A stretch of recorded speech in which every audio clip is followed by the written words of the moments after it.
You know, last week I was feeling so connected, so spiritually in tune, so in connection with spaciousness and being, and feeling really okay.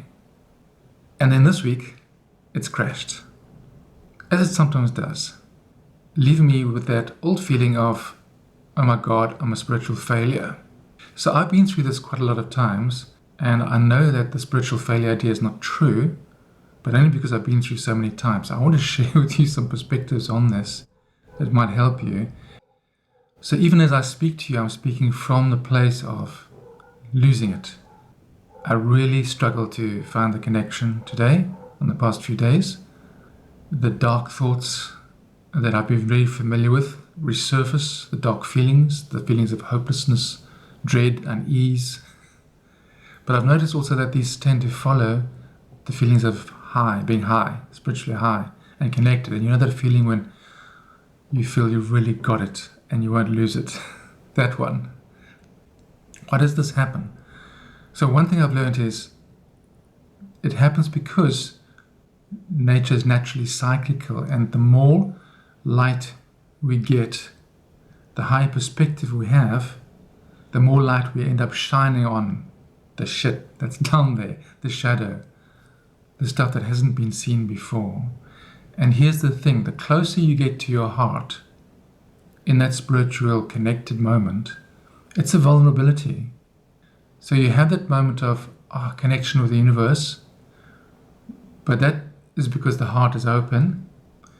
And what that does is it lets go of all that's being held on to in the heart, the difficult feelings, the stuff we've repressed, the horror of the world, to put it bluntly.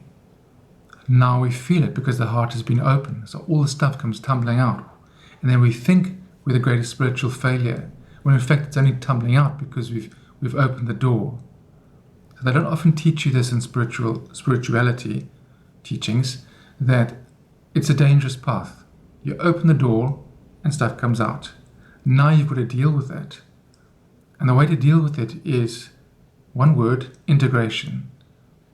And integration means not closing the door again, or doing the other thing of pushing it away, or trying to think positive. There's a time for thinking positive, and I'll tell you when that is. But for now, you're going to go into that pain. You breathe into it and feel into it. So integration means you make it part of you. It's integral. And it's always been part of you. Now you acknowledge it as you. So the discomfort, the fear, the pain, the loss, all that stuff, the I'll never, it'll always be, all that. You breathe into it and you allow it to be there, and you feel the discomfort of it.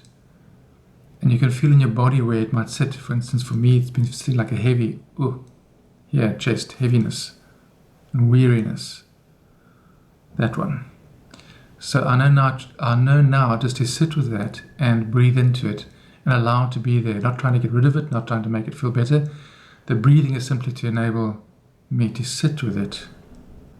And then what happens is a peace appears naturally after a while. It might be a long while. If you're deep into this, it can go on for quite a while. But what you're doing is you're saying that even this is okay. Even this is part of me. Even this I do not reject. So what you're doing is welcoming yourself home to yourself. That is the deepest longing of the soul, and yourself is to be welcomed as you are. So even with all the stuff that's been dredged up, I'm welcome as I am. See, now this will solve a lot of other problems for you. For instance, depression is one of the things that comes up when we feel we have to be different to who we are, the unwanted parts of us are not wanted, they were kicked away, and we repress them. For me, that has been one path to depression and very low mood. And one way out has been to sit with it and just accept this is also okay. You see, we put certain teachers on pedestals who are deeply into the now, and we think our lives must be like that. But most of us have more of a scenic journey to enlightenment. So we have little glimpses that opens the heart, makes it vulnerable, exposes things, and then we must process and integrate. So have that in mind. Integration is normal and natural. It's a sign of success, not failure, success. It means you must just go deeper into your being. Another way you can look at it is that there are phases, like a natural up and down cycle in life. And I call the upward phase your creative phase. This is when you can think positive, you feel connected. You can make plans, you can put things into action, you can manifest. But that doesn't last. And it's natural to go then down. And when you go below the line, as it were, you enter a different phase. I call this the alchemical phase. It's literally alchemy, because it's the alchemists of old. Throw a bunch of stuff into a pot, cook it up, make it black, and hopefully there's a bit of gold in the end. So you've got to put everything in the pot, all the uncomfortable stuff, and burn it. And sit with that discomfort, the fumes. And then see what comes up from that.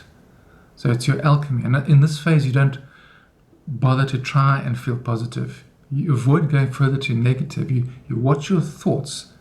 So you don't entertain negative thoughts for long, but you don't force yourself to be positive. This is very important, because law of attraction type teachings will teach you always to go to the positive. But that's not appropriate in the alchemical phase. Your spirit wants you to go into the underworld. It's your underworld journey. In the underworld, you're dealing with your unconscious stuff and material, but also more than that, it's where your vulnerability lies. It's where your spirit connects. You see, you're being called now to, in the absence of all feeling, of all juice, of all the love, of all feeling of connection, you are being asked to connect. You're being asked to connect to being, even though you cannot feel. You might only feel heaviness. But you see, if you carry on with heaviness, that leads to depression. But if you say, I'm going to breathe through this, and I'm going to connect with my I am presence, even though I can't feel it. It's very important. Don't expect the feeling to be there, but it's like almost like a matter of faith that this heaviness is witnessed, is known by something deeper that is untouched by that pain. So here's your golden opportunity to just sit with this and go deeper into the I am presence that is behind it, holding this unconscious material, this pain, and you might not even feel it at all. It might just be, I know something is watching. I know something is aware. I know that something is aware. Something is aware of all this feeling, all the negative. And that is not affected by the negative, even if I cannot feel it for now. And you focus more and more. So here's, you focus on the pain, or just know it. Yeah, my pain in my body. And then behind that is knowing. Its pain is known. And rest more and more into that. This is called resting as awareness. But now, because you're in your alchemical journey, this feels more intense, and you have to bring a little bit of effort to it. Because when you were up and connected, it was easy, it was happening. But now you're dealing with all the stuff coming up. Okay, so you practice I am. Feel into the presence of I am. How do you know that you exist? You just do. It's self-evident. I am. That is your ticket almost to back into the light. I am. So even now as you're listening to this, you can perhaps begin to feel some of that presence of I am. The one that is aware of my words. I am. And that one is always still. It's so still that you cannot even feel it sometimes. But your act of faith now is to be with that, even without the feeling of it. And then to walk in the world with this. And the other medicine for you, for us, is compassion. Compassion begins with yourself. I'm compassionate with myself as I am in the state of disconnection. And I can hold myself lovingly even if I don't feel much love. I can just breathe into it. See, these are acts of love even if you don't feel it. The breathing, the sitting, the integration. Another thing you can do is one act that aligns with your values, even though nobody's watching. So for me, like making this video, even though I didn't feel like making it, because I felt down, it aligns with my values, and it's about service. So when I think of doing something of service, even though nobody might see it, that brings a little lift in the mood. I can be of service. This is my chance to show up to be of service, even if nobody sees. So your key here also is nobody has to see it. Nobody might see it. And you're facing really the emptiness, but you bring yourself to this emptiness. That is magic. That's the gold. That's mastery level. Mastery is not up and changing the world and making 6 figures or more. It's can you be with yourself compassionately and follow your values in the dark night, in the winter. That's mastery. On the cross, can you be divine on the cross? If you do that, that's the ultimate spiritual success. So try that. Let me know what happens in the comments below. And of course, if you like this material, do like and subscribe. I will be putting forth much more of this. So yeah, have fun in your alchemical phase and enjoy the creative phase when it reappears.